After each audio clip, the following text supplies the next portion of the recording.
अस्सलाम वालेकुम। Programme night addition में हम आपको खुशामदीद कहते हैं। नाज़रीन, कोरोना की वबाई सूरत हाल से निपटने के लिए और एक कौमी लाहे-अमल बनाने के लिए कौमी असम्बली और सैनेट के इजलास बुलाए गए थे, लेकिन अफसोस ना तो कल कौमी असम्बली के इजलास में कोई सूदमंद बहस हो सकी और ना ही आज सैनेट के इजलास में।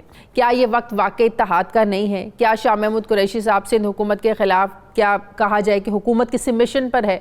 दूसरी तरफ चेयरमैन पीपल्स पार्टी बिलावल भुट्टो जरदारी ने प्रेस कॉन्फ्रेंस करते हुए शाह महमूद कुरैशी से सूबाइयत का इल्ज़ाम वापस लेने का मुतालबा किया और कहा कि उन्होंने बयान वापस ना लिया तो उनसे इस्तीफ़े का मुतालबा किया जाएगा। बिलावल भुट्टो ने वज़ीर आज़म पर भी तनकीद की और कहा कि वो कम अज़ कम जिस बात की तनख्वाह लेते हैं उस बुनियादी काम को तो पूरा करें। सवाल ये है कि सियासी जमातें मुल्क की संगीन सूरत हाल में भी पॉइंट स्कोरिंग आखिर क्यों कर रही है? एक तरफ हम ये बात कर रहे हैं कि हुकूमत लॉकडाउन में नरमी की जो इजाज़त दी है उसके बाद जो मार्केट्स के हैं उनके हालात ख़राब हो रहे हैं। सूबाई हुकूमतें ये कह रही हैं कि हम इस फैसले को वापस भी ले सकते हैं। इस सारी सूरत हाल को पर मैं बात करूँगी। मुझे ज्वाइन किया है सिंध के वज़ीर इत्तलात नासिर हुसैन शाह साहब ने। अस्सलाम वालेकुम। बहुत शुक्रिया नासिर हुसैन शाह साहब आपका। नासिर हुसैन शाह साहब, सबसे पहले तो मुझे ये बताइएगा कि जो इस टाइम बड़ा अहम मामला है कि जो नरमी की इजाज़त दी गई हुकूमतों की जानिब से लॉकडाउन में, लोगों ने तो शायद ये समझ लिया कि लॉकडाउन में नरमी नहीं है। ये लगता है लोगों को लगा कि शायद कोरोना ही ख़त्म हो गया है। ऐसा नहीं है। तो आप लोगों ने भी ज़ाहिर है ताजिर बिरादरी से मजबूर होकर उनकी अपील पर आप लोगों ने लॉकडाउन में नरमी की इजाज़त दी। पंजाब में भी ऐसा ही हुआ। लेकिन कल से जो कुछ मार्केट्स में हो रहा है, जिस तरीके से लोगों का रश बढ़ रहा है, क्या आप लोग ये फैसला वापस ले सकते हैं? क्या इस बारे में कोई बातचीत हुई दोबारा ताजिरों से आप लोगों की? बिस्मिल्लाहिर्रहमानिर्रहीम। अल्लाहुम्मा सल्ली अला मुहम्मद व आले मोहम्मद। देखें, ये महीना बहुत ज़्यादा अहमियत का हामिल है क्योंकि इसमें ज़्यादा केस जो हैं वो आ रहे हैं सामने। हम नहीं चाहते थे कि लॉकडाउन को नरम किया जाए या इसमें इजाज़त दी जाए, लेकिन जिस तरह वफाकी गवर्नमेंट और दीगर सूबों ने सब एक बात पे आना चाह रहे थे, फिर चीफ जस्टिस साहब का हुक्म भी मिला कि एक आप पॉलिसीज़ बनाए, नहीं तो हमें इंटरफेयर करना पड़ेगा।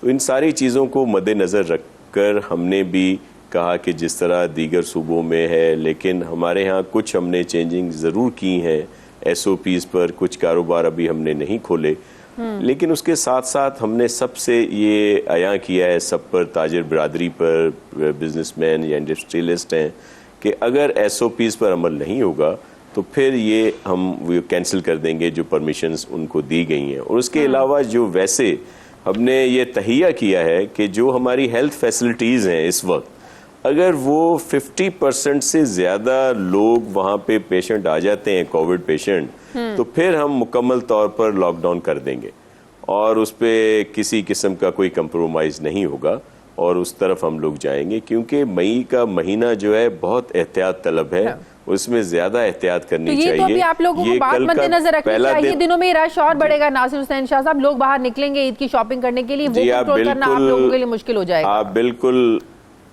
आप बिल्कुल सही कह रही हैं, लेकिन क्योंकि कल पहला दिन था और आज दूसरा दिन, तो थोड़ा सा इसलिए थोड़ा सा ख्याल किया। कुछ जगह तो एक्शन जरूर किए गए हैं, लेकिन ताजिर तंजीमें भी हमें सपोर्ट कर रही हैं और उन्होंने कहा है कि हम आपके साथ मिलकर एक्शन लेंगे और जहाँ जहाँ इस पर अमल नहीं हो रहा उन चीज़ों को बंद कराया जाएगा। तो 1-2 दिन में मज़ीद इसमें बेहतरी आएगी। लेकिन जो हमारा वैसे प्लान है कि अगर 50% से ज़्यादा हमारे यहाँ पेशेंट आ जाते हैं, जो हमारी जो भी हमने यहाँ पे बनाई हुई है फैसिलिटी, उसके बाद तो हम मुकम्मल तौर पर बंद कर देंगे। ये तब मुमकिन हो पाएगा जब टेस्टिंग कैपेसिटी अपनाएंगे आप लोग, फिर ज्यादा पता चलेगा ना, लोग ज्यादा आ रहे हैं, टेस्टिंग कैपेसिटी बढ़ानी पड़ेगी। वो तो जी बिल्कुल, लेकिन वो मैं आपको कह रहा हूँ जो हॉस्पिटलाइज होंगे, जब ये शिद्दत इख्तियार करता है, लोग बीमार होते हैं, और मैं उसकी तरफ बात कर रहा हूँ। बाकी तो कैपेसिटी हमने बढ़ाई है। पहले दिन 26 फरवरी वाले दिन जब था, 27 को हमने चेक किया, फैब को हमारे पास 80 टेस्ट करने की कैपेसिटी थी, उसको बढ़ाकर इस वक्त हम 5000 से ज़्यादा टेस्ट कर सकते हैं एक दिन में, जो हम लोग कर रहे हैं पूरे सिंध में। मैं आपको सिर्फ एक रिस्पांस, अगर आपकी इजाज़त हो, जो आपने इंट्रो में कहा कि जो ये असेंबली में बात हुई, दीगर हुई। देखें, हमारा मौक़िफ़ बिल्कुल वाज़ेह है पीपल्स पार्टी का। चेयरमैन बिलावल भुट्टो जरदारी साहब ने पहले दिन प्राइम मिनिस्टर साहब से कहा कि हम आपके साथ हैं इस वायरस से निपटने के लिए। कल असेंबली में आपने देखा सब लोग सिर्फ बात कर रहे हैं चेयरमैन साहब की तकरीर की, उस तकरीर की तरफ नहीं जा रहे जिसने स्टार्ट लिया। और जो मिनिस्टर हैं हमारे फेडरल फॉरेन मिनिस्टर जो हैं, उन्होंने जो तकरीर की, ये तो उनकी जिम्मेदारी है गवर्नमेंट की कि वो ऐसी बात कहें कि जिसमें ये तासुर जाए कि हम लोगों ने साथ चलना है। अगर आप इब्तदाई तकरीर में ट्रेजरी बेंच से कोई ऐसी तकरीर आ जाएगी जो मुतनाज़ा हो, जिसमें आप खुद इश्तियाल फैलाएं, इल्ज़ामात लगाएं अपोजिशन की पार्टीज पर, तो जाहिर है फिर जवाब देना तो बनता है कि लोग एक यकतरफा बात सुनते हैं। तो उसी जवाब के लिए चेयरमैन बिलावल साहब ने भी बात की और इसी तरह ख्वाजा आसिफ साहब ने भी बात की। तो आप सिर्फ देख लें, आपको फैसला अवाम ने करना है कि कौन इसमें सीरियस है, कौन सिंसियर है, कौन चाहते हैं इस वबा से मिलकर निपटें। शाह महमूद साहब ने जो आज बात की ना, भाई आप कैसे बिजली और के जो है ना बिल माफ कर सकते हैं? आप लोगों को भी पता है बिजली और गैस का जो मामला है ये विफाक के दायरे में आता है, तो आप लोगों ने इसको कोरोना ऑर्डिनेंस में शामिल कैसे कर लिया?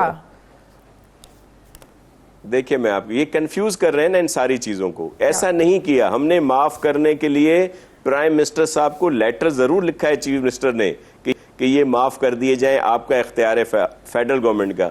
हमने तो इनके इदारों के सरबराहों को ये रिक्वेस्ट की थी कि ये जो बिल है इनको अगले जो महीने हैं उसमें एडजस्ट किया जाए। हमने ये नहीं कहा, जाहिर है हमारा ये इख्तियार नहीं है, लेकिन कोविड-19 की सूरत हाल के पेश नज़र चीफ एग्जीक्यूटिव सिंध जो है, चीफ मिनिस्टर जो हैं, वो ये बात कर सकते हैं, उनसे कह सकते हैं कि ये बिल जो है आप मौखर कर दें। हमने माफ करने के लिए नहीं कहा। हमारे पास पानी का बिल है, वो हमने माफ कर दिया जो हमारे बस में था। बाकी हमने इन इदारों को लिखा था कि आप ये बिल बाद में लें। इसी तरह स्कूल फीस की बात है कि 20% जो है वो कम कर दी जाए ट्यूशन फीस में, क्योंकि इस वक्त जो स्कूल हैं अगर वो बंद हैं तो ना वो बिजली का बिल दे रहे हैं, ना वो जो एतराज था गवर्नर सिंह का बिजली गैस बिल में रियायत को लेकर, वो अब एतराज को दूर करके दोबारा से उस ऑर्डिनेंस को भिजवा दिया है गवर्नर सिंह के पास मंजूरी के लिए उसको। जी बिल्कुल, हमने उनको भिजवा दिया है, वो जी बिल्कुल साइन करवा के हमने भिजवा दिया है। लेकिन मैं सिर्फ आपको अर्ज कर रहा हूँ कि ये कंफ्यूज कर रहे हैं ना कि जी ये बिल कैसे माफ कर सकते हैं। जी हमने माफ करने के लिए नहीं कहा, हमने सिर्फ कहा कि इनको बाद में एक साथ में ले लिया जाए, क्योंकि लोगों के पास इस वक्त जब चीजें बंद हैं तो वो कैसे अदा करेंगे। तो ये वो खामखा का एक कंफ्यूजन पैदा कर रहे हैं। आपने देखा कि बहुत सही तरीके से काम हो रहा था और अब हम भी करेंगे काम, लेकिन उसको ये जो कैसे लॉकडाउन क्यों कामयाब नहीं हुआ, ये मिक्स सिग्नल्स, ये मैसेजेस डबल किस्म के कि जी लोग भूख से ये हाल हो जाएगा, ये हो जाएगा। फिर हम पर इल्जाम लगाया जाता है कि सिंध वाले लोगों को डराते हैं, बढ़ा चढ़ा कर जो है नंबर्स बताते हैं। हम क्या पागल हैं? हम क्यों करेंगे इस तरह? हम अगर लोगों को हकीकत नहीं बताएंगे तो लोग किस तरह अमल करेंगे, एहतियात कैसे करेंगे? अगर लोगों को कहें सब ठीक है, फिर उन्हें कहें नहीं आपने घरों में रहना है, आपने एहतियात करनी है, लोग कहेंगे भाई तुम लोग पागल हो, जब सब कुछ ठीक है तो हम क्यों घरों में रहें? ये मैसेज किसकी तरफ से जा रहा है? हमने तो कभी नहीं कहा कि सब ठीक है, हम तो कह रहे हैं अलार्मिंग सिचुएशन है। और ये जो इस वक्त कोई पता नहीं कि कितने लोगों इस वायरस से मुब्तला हैं, बल्कि हम लोग जाहिर है अब एक लंबे अरसे तक इस वायरस को फेस करना है, इसलिए नई तर्ज जिंदगी की तरफ जा रहे हैं, वे ऑफ लिविंग की तरफ जा रहे हैं, और वो हम लोग इंशाल्लाह यहाँ पे अडॉप्ट करेंगे। बहुत शुक्रिया वज़ीर इत्तलात सिंध शाह साहब मेरे साथ हैं।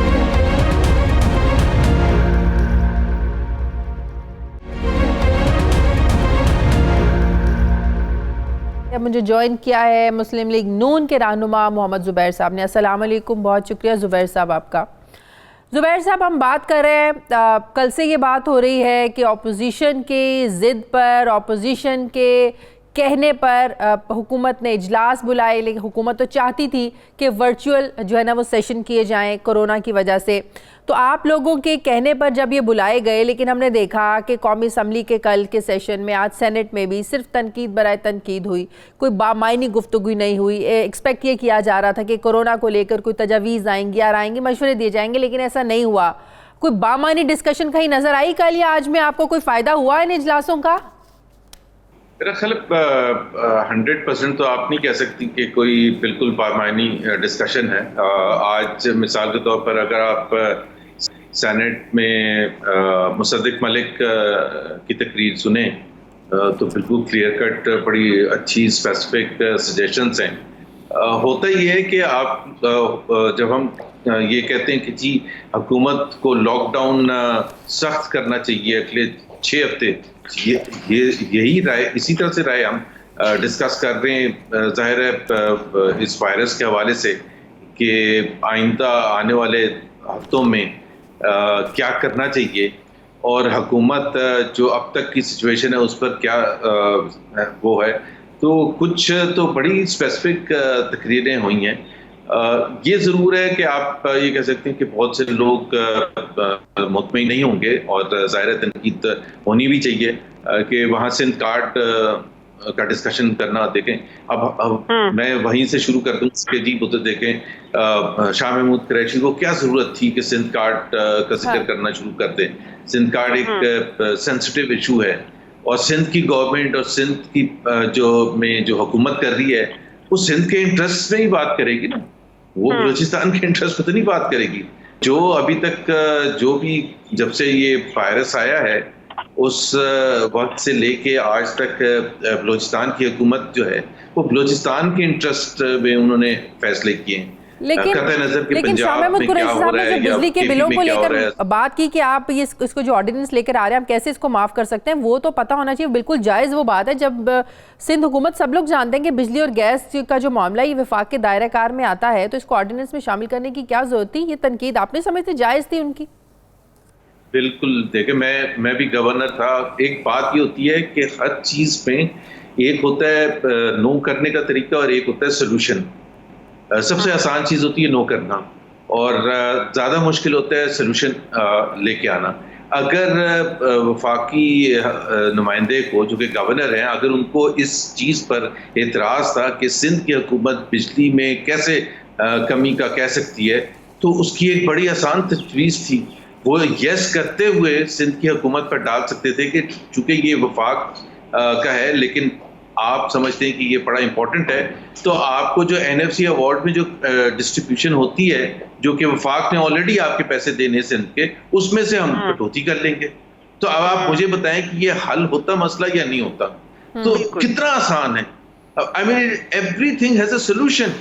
जो सबसे ज्यादा आसान चीज होती है वो नो करना होता है। जब आपने कोई चीज करने के लिए आप तैयार ही ना हो, और ये हर लेवल पर होता है, चाहे वो अकाउंटेंट के लेवल पर हो, चाहे वो चीफ एग्जीक्यूटिव के लेवल पर हो या सफाई मुमलिकत के हवाले से हो। अगर आपने कोई हल तलाश करना है तो आप हल तलाश कर सकते हैं, क्योंकि जब आप गवर्नर होते हैं और आप कोई भी ऑर्डिनेंस को नो करते हैं तो आपको बहुत देखभाल के और बातचीत करके, तो आपने ये भी क्वेश्चन है कि जी सिंध के गवर्नर ने क्या क्या किया जब उनके पास ये ऑर्डिनेंस आया, तो उन्होंने क्या तजवीज पेश की या क्या पूछने की कोशिश की क्लैरिफिकेशन के लिए? कुछ भी नहीं किया, स्ट्रेट अवे नो करके भेज दिया, बिकॉज़ आपकी नीयत ही खराब। अच्छा वैसे हम देखते हैं कि हर 6 महीने बाद 8 महीने बाद 18वीं तरमीम में तब्दीली की कुछ बातें निकलना शुरू हो जाती हैं, और जब भी 18वीं तरमीम में तब्दीली की बातें होती हैं पीपल्स पार्टी बुखला जाती है, गुस्से में आ जाती है। शाह महमूद कुरैशी साहब ने ये बात तो की, उन्होंने कहा कि हम सपोर्ट करते हैं, हम इसके कायल भी हैं, लेकिन कुछ मसाइल हैं। आप समझते हैं कि वाकई कुछ लेकूनाज हैं जिन पर मिल बैठकर बात होनी चाहिए? पीपल्स पार्टी तो हमेशा कहती है कि बिल्कुल एक मामला एक हल हो चुका है, इख्तियारात देकर क्या हम लोगों ने गलती की है, हम लोगों ने तो सूबों को बाइख्तियार बनाया है। तो पीपल्स पार्टी समझती है कि इसमें तरमीम नहीं हो सकती, तब्दीली नहीं हो सकती। तो आप समझते हैं कि इस पर मिल बैठकर एटलीस्ट बात तो हो सकती है? देखें आइन में कितनी अमेंडमेंट्स हो चुकी हैं, सो ये कहना कि 18वीं अमेंडमेंट जो है उसमें कोई चेंज नहीं हो सकता, ये तो बिल्कुल गलत होगा। दुनिया का कोई भी आइन होता है उसमें वक्त के हिसाब से और हालात की रिक्वायरमेंट के हिसाब से आप चेंज कर सकते हैं। और 18th amendment is not about one article, it is several dozen articles. तो एक तो हुकूमत को अगर कोई चेंज लानी है और डिबेट करवानी है और पब्लिक फोरम में भी करवानी है या पार्लियामेंट में करवानी है, तो उसका सही तरीका ये होता है कि वो स्पेसिफाई करें कि कहाँ उनकी मुश्किलात है। अब जो जनरली हम समझें वो कहते हैं कि जी जो डिवॉल्व किए थे बहुत से चीज़ें एजुकेशन है, हेल्थ केयर है और दूसरी चीज़ें, उसमें कैपेसिटी बिल्डअप नहीं की सूबों ने, जो कि उनको करने ज़रूरत थी ताकि परफॉर्मेंस बहुत अच्छी होती। तो अगर वो सूबों के पास कैपेसिटी नहीं है, क्या वफाक के पास कैपेसिटी है? जो हमने पिछले 20 महीने में देखे, वफाक के पास तो बिल्कुल भी कैपेसिटी नहीं है परफॉर्मेंस के हवाले से कि कोई ये कह सके कि एक चीज में भी आज वफाक खड़े होकर 20 महीने के बाद ये नहीं कह सकते कि हमने ये डिलीवर किया। हाँ, वो ये जरूर कह सकते हैं, और जो कहते हैं हमने ये क्यों डिलीवर नहीं किया, हमारा फेलियर क्यों है, क्योंकि ये PML ने ऐसा छोड़ा था 70 साल की परफॉर्मेंस थी। रहनुमा मोहम्मद जुबैर साहब मेरे साथ थे। नाज़रीन, मुझे प्रोग्राम में एक ब्रेक लेनी है, वापस आते हैं छोटे से वक्फे के बाद।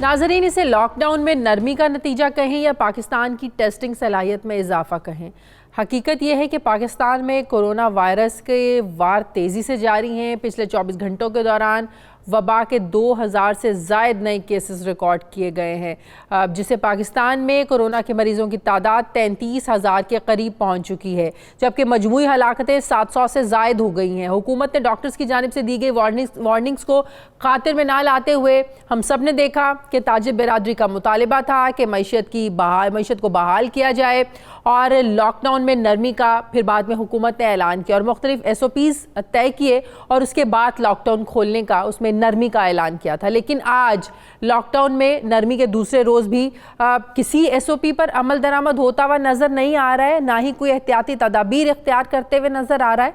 दुकानदारों और ख़रीदारों ने हिफाजती पाबंदियों की धज्जियाँ उड़ा दी हैं। बड़े और छोटे बाज़ारों में ख़रीदारों का बेपनाह रश रहा। समाजी फासलों का, सोशल डिस्टेंसिंग का बिल्कुल ख्याल नहीं रखा गया, जबकि मास्क, दस्ताने, सैनिटाइजर्स का इस्तेमाल भी कहीं नज़र नहीं आया। सड़कों पर बहुत ज़्यादा रश रहा, ट्रैफिक जैम रही। सिंध और पंजाब की हुकूमतों को इस बात का इदराक होना शुरू हो गया है कि लॉकडाउन में नरमी का आवाम ने नाजायज़ फ़ायदा उठाना शुरू कर दिया। आवाम शायद ये समझ रहे हैं कि शायद कोरोना ही ख़त्म हो गया है, जिसे हम देख रहे हैं कि कोरोना वायरस की वबा मज़ीद फैलने के जो ख़तरात हैं ये बढ़ने लगे हैं।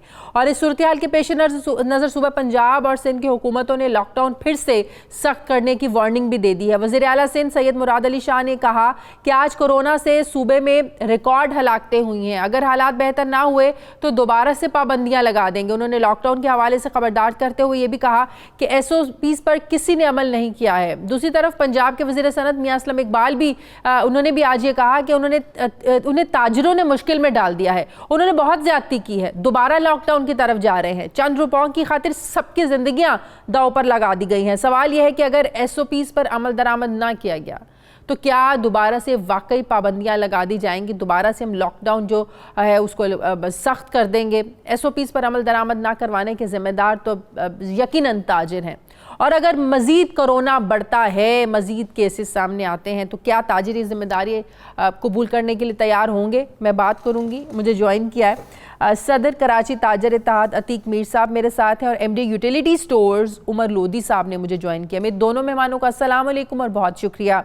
अतीक मीर साहब, मैं आपसे शुरू करती हूँ। इसमें तो कोई शक नहीं है कि ताजिरों ने एक प्रेशर डाला, इसको अपील कहें या ये कहें कि जो मजबूरियां बताई गई, इसमें कोई शक नहीं है कि ज़ाहिर है मईशत तबाह हो रही थी, लोग बेरोज़गार हो रहे थे, तो आप लोगों के साथ हुकूमत ने बारहा मुज़ाकरात भी किए। फाइनली जब आप लोगों की अपील को सुन लिया गया, मान लिया गया, लॉकडाउन में नरमी कर दी गई, लेकिन कल से हम जो मार्केट्स में हालात देख रहे हैं, जिस तरीके से रश बढ़ रहा है, कोई SOPs पर अमल नहीं हो रहा है, केसेस अगर बढ़ेंगे तो कल को क्या आप लोग ये जिम्मेदारी लेने के लिए तैयार होंगे, अपनी इस गलती को मानेंगे कि हाँ हम लोगों की वजह से हुकूमत ने खोला लेकिन हम लोग ये SOPs पर अमल नहीं करवा सके लोगों से, ना ही खुद कर सके? देखिए, जहाँ तक लॉकडाउन को नर्म करने की बात थी और तिजारती सरगर्मियों को बहाल करने का मामला था, तो ये इक़दाम तो गलत नहीं है। मैं अब भी कहता हूँ कि ये इस इक़दाम का जो मैंने ये 2 दिन में जो नतीजा देखा, एक तरफ 8 से 10% या 10 से 15% बाज़ कारोबार पे एक हिलजुल ज़रूर पैदा हुई और हमने देखा कि ताजरों के चेहरे पे एक इत्मीनान था। लेकिन दूसरी जानिब हमारी तवक्कुआत से बढ़कर जो SOPs की खिलाफ वर्जी हुई, उसमें कई जगहों पर मैंने देखा कि ताजिर कसूरवार हैं, लेकिन बेशतर जगहों पर अवाम का रेला रोकना किसी के बस में नहीं था। क्योंकि देखिए, सड़कों पर अगर लाखों लोग उमड़ आए हैं और ट्रैफिक जैम है तो इसमें ताजिरों का कसूर तो नहीं है। बिल्कुल सही है, अगर आप लोगों का कसूर नहीं है। ताजिर जो है वो बाजारों में जो लोग उमड़ कर आ रहे हैं, मान लिया उसको भी नहीं रोक सकते, लेकिन आप लोग ये तो कर सकते हैं कि जो दुकानों में लोग दाखिल हो रहे हैं बाहर, आप ये सख्ती से लिख कर लगाएं, बाहर आप लोग सख्ती करवाएं कि जो SOPs पर अमल नहीं करेगा वो दुकान में एंटर नहीं हो सकता, वो शॉपिंग नहीं कर सकता, उसे कुछ नहीं मिल सकता। जो चीज़ आप लोगों के बस में आप वो तो करवा सकते हैं आप लोग। देखिए, जिन दुकानों पर SOPs की खिलाफ वर्जी हो रही है उन दुकानों पर खरीदार दुकानों से बाहर होता है। जैसे गारमेंट्स की दुकानें हैं, कपड़े की दुकानें हैं, और बड़े स्टोर, डिपार्टमेंटल स्टोर्स तो वैसे भी बंद हैं, प्लाजा भी बंद हैं, उसके अलावा मॉल्स भी बंद हैं जहां खरीदारी अंदर जाके होती है। लेकिन जिन दुकानों में जैसे फर्नीचर की शॉप्स हैं, कालीन है, पर्दा है, जहां अंदर लोग दाखिल होते हैं, वहां कतन SOPs की खिलाफ वर्जी नहीं है। लेकिन मैं ये फिर भी नहीं कहता कि वो ताजिरों की जिम्मेदारी नहीं है। ताजिरों को चाहिए कि वो उन्हें तरगीब दें, उन्हें रोकें। जो दुकान के बाहर भी एक झबीले की सूरत में, रश की सूरत में मौजूद हैं, उनको रोकना चाहिए। लेकिन अगर ताजिरों के रुकने से भी वो नहीं रुकते और वो SOPs की खिलाफ वर्जी करते हैं, तो मैं हुकूमत को बार बार ये बात कह चुका हूं कि आप ऐसी दुकानों को या ऐसी जगहों को आप सील कर सकते हैं। देखिए, सजा का अमल तो हर जगह रहेगा। जिस कौम में सिग्नल पर भी अगर सिपाही ना हो तो सिग्नल तोड़ देते हैं, और सिपाही मौजूद हो तो सिग्नल की पासदारी करते हैं, तो वहां लेकिन ऐसा नहीं हो सकता 2 दुकानों को खोलने की इजाजत ना दी जाए, 4 दुकानें मार्केट में खुली रहे, फिर उस 4 दुकानों पे बहुत ज्यादा रश बढ़ जाएगा। ऐसा नहीं हो सकता। उमर लोधी साहब, अगर ताजिर चाहते हैं काम चलता रहे, मैं आपकी तरफ आती हूँ तीक मीर साहब। उमर लोधी साहब, अगर ताजिर चाहते हैं कारोबार चलता रहे, मैशियत का ये पहिया इस तरीके से चलता रहे, आप लोगों के मसाइल भी इस तरह के हल होते रहे कारोबार को लेकर, तो ये आप लोगों को जिम्मेदारी उठानी पड़ेगी कि अगर लोग मार्केट में आ रहे हैं, लोग अगर SOPs पर अमल नहीं करें तो आप लोगों को चाहिए कि ज़बरदस्ती उन पर SOPs पर अमल करवाया जाए। नहीं तो सिंध में भी कहा जा रहा है और पंजाब में भी आज मियां असलम इकबाल साहब ने कहा है कि हम लोग दोबारा लॉकडाउन की तरफ जा सकते हैं, फिर आप लोगों के पास कोई ऑप्शन नहीं होगा। जी शुक्रिया। मैं तो ये सिर्फ आपको करूँगा, हम गवर्नमेंट ऑर्गेनाइजेशन होने की वजह से हमें तो अपनी SOP जिस हद तक पूरी कर सकते हैं मास्क के साथ अपने स्टाफ के लिए भी, और हमने ऑलरेडी ये किया हुआ कि 50% ऑफ आवर कैपेसिटी जो हमारे स्टोर की है, अगर किसी स्टोर 20 की कैपेसिटी है तो हम 10 लोगों को अंदर आने की इजाज़त दे रहे हैं, इससे ज़्यादा को इजाज़त नहीं दे रहे। But I think as an individual अगर मैं कहूँ तो the responsibility starts with me. जब हम मनहसूल कौम खुद इस जिम्मेदारी को नहीं निभाएंगे, और क्या हमारी शॉपिंग खाने पीने के अलावा अगर छोड़ दें, क्या वो हमारी जिंदगी और से ज्यादा अजीज है? हम छोटे छोटे बच्चों को भी लेके जा रहे हैं, और आपकी बात बिल्कुल सही। मैं भी प्रोग्राम देख रहा था कि लोग छोटे बच्चों को, शीरखार बच्चों को भी गोदी अपने साथ उठा के और शॉपिंग कर रहे हैं। क्या ये एक मुहज़्ज़ब कौम का कि हमें ये करना चाहिए? क्या हमें गवर्नमेंट को ही इस पर रिस्पॉन्सिबिलिटी, हमें खुद ये जिम्मेदारी उठानी होगी as an individual, as a family unit? तो हम अपने साथ क्या जुल्म कर रहे हैं? क्या ईद की शॉपिंग इतनी जरूरी है कि हम अपनी जान जोखों पे लगा दें और दूसरों की भी जानों को रिस्क पे डालें? तो ये गवर्नमेंट की नहीं है, लोगों के भी है, ताजरों की भी है, हमारी भी है, तमाम लोगों की है। जब तक हम मिलके इसको जंग नहीं करेंगे, हम सिर्फ बहस करते रहेंगे, टॉक शोज पे आते रहेंगे, लेकिन जब तक अमल दरामद हर इंडिविजुअल नहीं करेगा, और बिल्कुल सही कहा, शायद लोग भूल गए हैं कि लॉकडाउन खत्म हो गया तो कोरोना खत्म हो गया। कोरोना तो वही का वही है, वी स्टिल अंडर थ्रेट।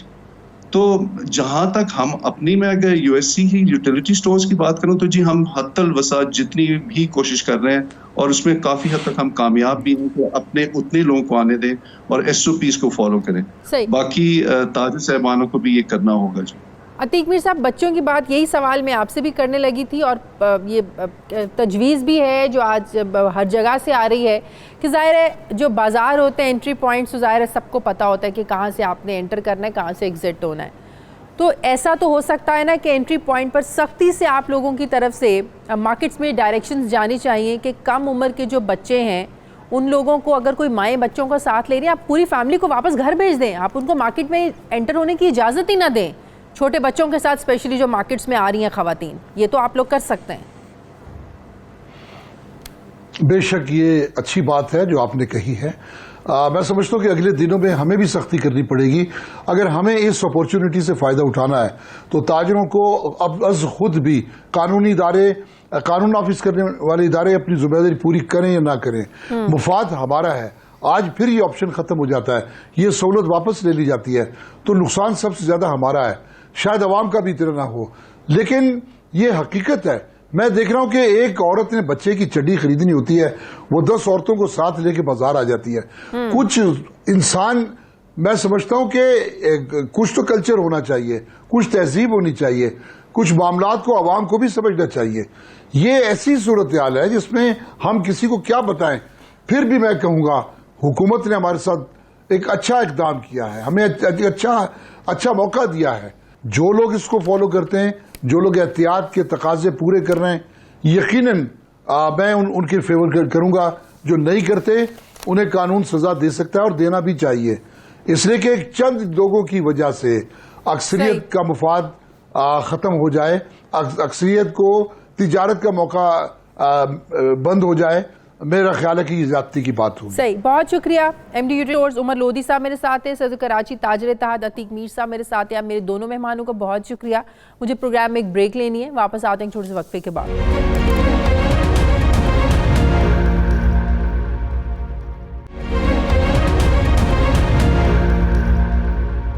नाजरीन, क्या इस साल के माली बजट में आवाम को कुछ रिलीफ मिलेगा या नहीं? इस सवाल का जवाब तो माली बजट के सामने आने के बाद ही हम सबको मिलेगा, जो कि अगले महीने के पहले हफ्ते में मुतवक्के है। कोरोना ने आलमी मईशत के साथ साथ मुल्की मईशत को भी शदीद झटका दिया है और ऐसी सूरत हाल में आवाम के लिए रिलीफ वाला बजट बनाना यकीनन हुकूमत के लिए एक बहुत बड़ा चैलेंज होगा। जबकि मुशीर खजाना अब्दुल हफीज़ शेख ने मजीद कर्ज लेने का भी इंदिया दिया है। डॉक्टर अब्दुल हफीज़ शेख का ये कहना है कि सख्त मालियाती नज़्म व ज़ब्त के बायस जारी माली साल में हम 3% बढ़ोतरी की तवक्को कर रहे थे। वबा के बाद बढ़ोतरी के अहदाफ का हुसूल जो है ये मुमकिन नहीं है। मौजूदा हालात के बायस इसकी शरह जो है -1 से -1.5 तक रहने का इम्कान है। वायरस के बहरान के पेश नज़र पाकिस्तान को मजीद कर्जों की ज़रूरत है। क्या अब पाकिस्तान फिर से हम ये कहें कि IMF का दरवाज़ा खटखटाएगा और मजीद कड़ी शराइत पर हम कर्जा एक बार फिर से हासिल करने जा रहे हैं? जबकि IMF की बात की जाए तो IMF की जानिब से पहले ही पाकिस्तान को बजट में शदीद दबाव का सामना करना पड़ रहा है। IMF का ये मुतालबा है कि जो बजट का खसारा है ये GDP का 0.4% मुकर्रर किया जाए, जबकि सूद और कर्ज की अदायगी के लिए 2700 अरब रुपए मुख्तस किए जाएं इस बजट में। जबकि IMF के मुतालबे पर 5100 अरब रुपए का टैक्स हदफ हासिल करने के लिए 800 अरब के नए टैक्सेस लगाना पड़ेंगे। जबकि यह भी कहा जा रहा है कि IMF शराइत के मुताबिक बजट अहदाफ मुकर्रर ना होने पर कर्ज प्रोग्राम दोबारा से शुरू नहीं होगा। सवाल यह है कि क्या वजारत खजाना IMF के मुतालिबे पर ही बजट अहदाफ को मुकर्रर करेगा, और अगर ऐसा हुआ तो मुल्क के गरीब आवाम का जो है वो इसका बोझ कैसे बर्दाश्त करेंगे? इस पर मैं बात करूंगी। माहिर मुआशियात डॉक्टर इशफाक हसन साहब ने मुझे ज्वाइन किया। अस्सलाम वालेकुम, बहुत शुक्रिया डॉक्टर साहब आपका। डॉक्टर साहब, हम सब जानते हैं इस वक्त एक एक्स्ट्रा ऑर्डिनरी सिचुएशन है, एक बड़ा क्राइसिस है। इस पेंडेमिक में ज़ाहिर है इससे पूरी दुनिया निमट रही है। अब हमारे पास जो एक मौशी चैलेंज है वो ज़रा मुख्तलिफ इस लिहाज से है कि जून में बजट आने वाला है और इतलात हैं कि पहले हफ्ते में बजट आ रहा है। लेकिन IMF के हवाले से जो खबरें आ रही हैं कि IMF ये दबाव डाल रहा है कि अगले माली साल के लिए 5100 अरब की टैक्स वसूलियाँ IMF चाहता है। और फिर यह भी मुतालबा है IMF का कि बजट खसारा GDP का 0.4% मुकर्रर किया जाए और फिर इस बजट में सूद और कर्जों की अदायगी के लिए 2700 अरब रुपए मुख्तस किए जाए। डॉक्टर साहब, अगर 5100 अरब रुपए का आपने टैक्स हदफ हासिल करना है तो फिर उसके लिए 800 अरब के नए टैक्सेस भी आपको लगाने पड़ेंगे इसको अचीव करने के लिए, इस टारगेट को।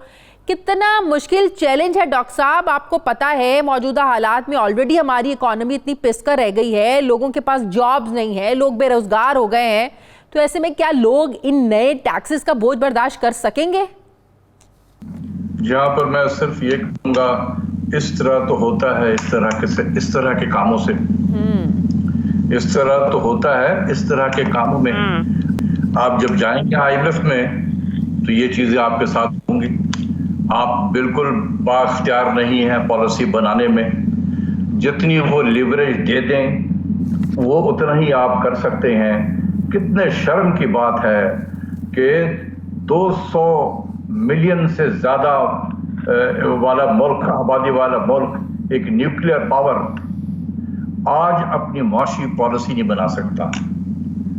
उसको बताया जाता है कि आपने क्या क्या करना है, हम सिर्फ उनकी बातों पे इम्प्लीमेंट करते हैं।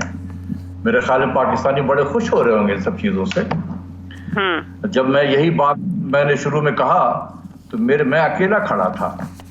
आप तरह के जितने चैनल थे कोई मेरे पीछे नहीं खड़े थे। और मैं इसी दिन के लिए, क्योंकि मैं जानता था कि क्या होगा पाकिस्तानियों के साथ में, और मैं कह रहा था कि प्राइम मिनिस्टर साहब खुदा के वास्ते इस रास्ते पे न चलें। तो अब क्या है, अब हम IMF में जितना वो हमें लीवरेज देंगे हम रोएंगे गाएंगे। 51 वो अगर 5100 बिलियन की बात कर रहे हैं तो हम कहेंगे जी नहीं, हम 47 कर लेंगे, 48 कर लेंगे। ये बिल्कुल वैसे ही है जैसे पिछले माली साल में हुआ था कि वी स्टार्टेड विद 5503 बिलियन। उसके बाद फिर हुआ कि चलो 203 बिलियन कर देते हैं। उसके बाद डे 1 से मैं कह रहा कि 4400 अरब अगर FBR इकट्ठा कर ले तो मैं सबों को सलाम करूंगा जाके। लेकिन फिर आ गया कोरोना। मार्च से लेकर और जून के महीने में जो रेवेन्यू लॉसेस हैं डॉक्टर साहब, वो अब IMF को पता चल गया। डॉक्टर साहब, एक तरफ तो पाकिस्तान को कर्जे मुंजमद करने की सूरत में रिलीफ दिया जा रहा है, दूसरी तरफ मजीद बोझ डाला जा रहा है। मतलब एक तरफ से निकालो दूसरी तरफ से उलझा दो। तो ऐसे में जो रिलीफ भी दिया जा रहा है, इसका कोई फायदा होगा फिर? देखें, अभी हुए नहीं है। अभी हमने अप्लाई किया, अभी बहुत सारी चीजें, बहुत इसमें रास्ते में अभी है कि एक्चुअली इसमें हमें कितना बेनिफिट होगा। ठीक है ना? हाँ। हमने गलत जगह पे हिट किया है, गलत जगह पे। हमने G20 से बायलैटरल डेट से हमने रिलीफ मांगी है। पाकिस्तान का जो इशू है वो बायलैटरल डेट नहीं है, ये सिर्फ हमारे टोटल डेट एंड लायबिलिटीज का सिर्फ और सिर्फ 22% है। जो 55% से ज्यादा है वो है मल्टीलैटरल डेट। हमने किसी ने एक लफ्ज नहीं बोला मल्टीलैटरल डेट पे।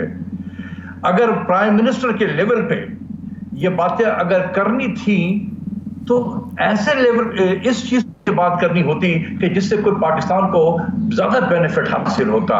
ये बायलैटरल डेट है जिसमें चाइना भी है, सऊदी अरब है, भाई ये तो वैसे ही बुरे वक्तों में हमारे काम खड़े हो जाते हैं हमारे साथ में, और ये हमें मदद कर देते हैं। तो बाकी तो कुछ भी नहीं है किसी के में। हमने एहसान भी ले लिया G20 का, किसके इस पे चाइना अगर हमारे पास इस वक्त पैसे नहीं है चाइना के डेट सर्विसिंग के लिए, यकीन करें कि चाइना हमसे नहीं कहेगा कि आपने देने ही देना है। इसी तरीके से सऊदी अरब है, अगर सऊदी अरब का डेट ड्यू है, हम पेमेंट करने हैं हमने और हम नहीं कर सकते, सऊदी अरब कभी फोर्स नहीं करेगा पाकिस्तान को कि आप डेट की पेमेंट कर दें। हमें करना चाहिए था मल्टीलैटरल डेट की तरफ से। ये मिनिस्ट्री ऑफ फाइनेंस को चाहिए था कि वो प्राइम मिनिस्टर से कहते हैं कि सर आपके लेवल पे मल्टीलैटरल डेट की बात होनी चाहिए।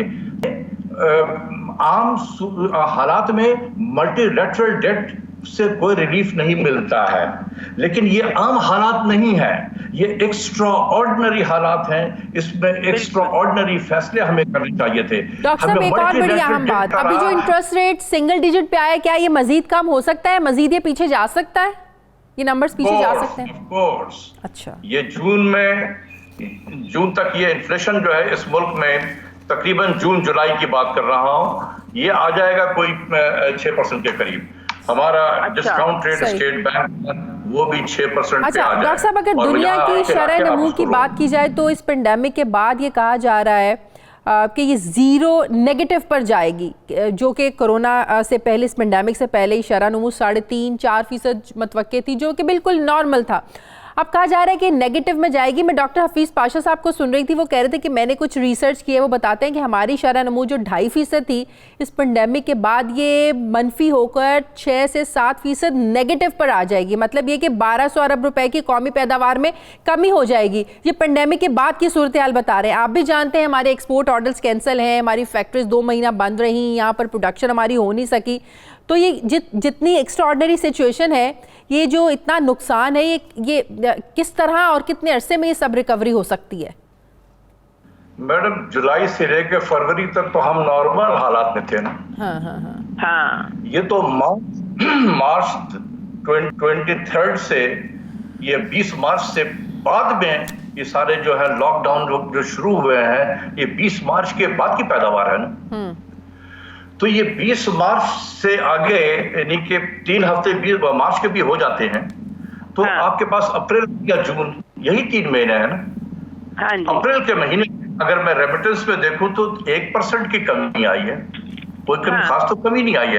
ये अप्रैल का महीना वो महीना है जहां से मिडिल ईस्ट में लॉकडाउन था बिल्कुल, भेजने उनको पाबंदी हो रही थी, लेकिन इसके बावजूद रेमिटेंस है उसमें बहुत मामूली सी कमी है, यानी 1.8 बिलियन आया है, जबकि पिछले साल इसी मुद्दे में 1.9 आया था। तो क्या क्या मत टूट गई इसमें। देखें, बात यह है कि आप ग्रोथ रेट की बात कर रहे थे, हफीज पाशा साहब ने जो कहा है मैं उस पर कोई तबसरा नहीं करूंगा, लेकिन मैं गवर्नमेंट में ये एक चीज देख रहा हूं कि IMF ने चूंकि कह दिया है कि ये नेगेटिव 1.5% होगा, तो पूरी हुकूमत पाकिस्तान इस कोशिश में है, जद्दोजहद में है कि हमें वो इसका मतलब है कि जानबूझकर नंबर्स नेगेटिव करने की कोशिश की जा रही है। नंबर्स का खेल है ये। जी, ये जानबूझ कर करेंगे। अच्छा। ये करेंगे, पूरी कोशिश है स्टेट बैंक के भी और मिनिस्ट्री ऑफ फाइनेंस की भी कि ये इसको नेगेटिव किया जाए, क्योंकि देखें ना, हमें बाहर में तो चेहरा भी तो दिखाना है कि डेट रिलीफ भी तो हासिल करनी है ना, कि हम चेहरा अपना बदनुमा ना दिखाएंगे, लोगों को तरस कैसे आएगा हम पे। ये क्या होना चाहिए? ये basically minimizing the cost of adverse cost of corona, किस तरीके से पाकिस्तान की इकोनॉमी को इस एडवर्स इम्पैक्ट से बचाया जाए, इसको मिनिमाइज किया जाए। हमारे बजट का फोकस इस तरफ होना चाहिए। सही। ना इतना ज्यादा हम टैक्स इकट्ठा कर सकते हैं। अगर ये 4200-4300 बिलियन हम इकट्ठा कर लें तो ये बहुत बड़ी बात होगी। जैसे मैं उस वक्त भी कह रहा था कि 55, जब सारी दुनिया 55 कर रही थी, 5500 अरब, तो मैं कह रहा था कि 44 हो जाए तो बड़ी बात हो। तो अभी भी मैं कह रहा हूं कि खुदा के वास्ते इन सब चक्करों में ना पड़े, अपने मुल्क की इकोनॉमी को तरफ तवज्जो दें। ठीक है, बहुत बहुत शुक्रिया डॉक्टर इशफाक हसन साहब मेरे साथ थे, बहुत शुक्रिया आपका। नाज़रीन, हमारे आज के प्रोग्राम का एडिटोरियल। नाज़रीन, मकबूज़े कश्मीर में 5 अगस्त के इक़दाम और भारत में मुसलमानों के साथ इंसानियत सोज मज़ालिम के ख़िलाफ़ हुकूमत पाकिस्तान ने भारत से तिजारत पर पाबंदी आयद कर रखी है 5 अगस्त के इक़दाम के बाद से, जिसके तहत तमाम अशिया की दरामद और बरामद पर भी पाबंदी आयद है। लेकिन इसी पाबंदी के दौरान हुकूमत ने भारत से जान बचाने वाली अद्वियात भारत से दरामद करने की मशरूत मंजूरी दी थी। इस मंजूरी के बाद जान बचाने वाली अद्वियात की आड़ में दीगर अद्वियात भी बरामद की जा रही हैं, जिस पर विफाकी काबीना ने सख्त नोटिस लिया था। हम आज से 2 महीने पहले ये इशू अपने प्रोग्राम में उठा चुके हैं और अब वज़ीर-ए-आज़म इमरान खान ने जान बचाने वाली अद्वियात की आड़ में भारत से मामूल की अद्वियात दरामद करने का नोटिस ले लिया प्राइम मिनिस्टर साहब ने, और उन्होंने अपने मुआविन खुसूसी बराए एहतसाब को इस पर तहकीकात करने की भी हिदायत की है। ये मामला काबीना के गुज़श्ता इजलास में मज़ीद 429 अद्वियात दरामद करने की समरी पेश करने पर सामने आया। भारत से जो अद्वियात दरामद की गई उनमें मामूल की अद्वियात, वाइटामिन्स वगैरह भी शामिल है। लेकिन सवाल ये है कि अगर सिर्फ लाइफ सेविंग ड्रग्स दरामद करने की इजाज़त दी तो फिर बाकी अद्वियात क्यों दरामद की गई, इसमें कौन कौन मुलविस है और असल सारे मामले से असल फ़ायदा आखिर पहुंचा किसको है, इस पर इन्वेस्टिगेट करने की ज़रूरत है। और यकीनन तहकीकात के बाद यह हकीकत सामने आ जाएगी। लेकिन आम सवाल ये है कि क्या उन लोगों को सज़ाएं भी मिल पाएंगी, उनसे पूछा भी जाएगा कि किस वजह से, किस कहने पर और क्या फ़वाइद हासिल करने के लिए आप लोगों ने हुकूमत की इजाज़त के बग़ैर उन दवाइयों को दरामद किया जिसकी हुकूमत ने इजाज़त नहीं दी थी। यकीनन ये हुकूमत के लिए इसकी खोज लगाना भी एक बहुत बड़ा चैलेंज है। नाज़रीन, ये था हमारा आज का प्रोग्राम। प्रोग्राम के लिए आप हमें फीडबैक ज़रूर दीजिएगा। मेरी आपसे मुलाकात होगी कल। अपना ख्याल रखिएगा। मुझे इजाज़त दीजिए। अल्लाह हाफ़िज़।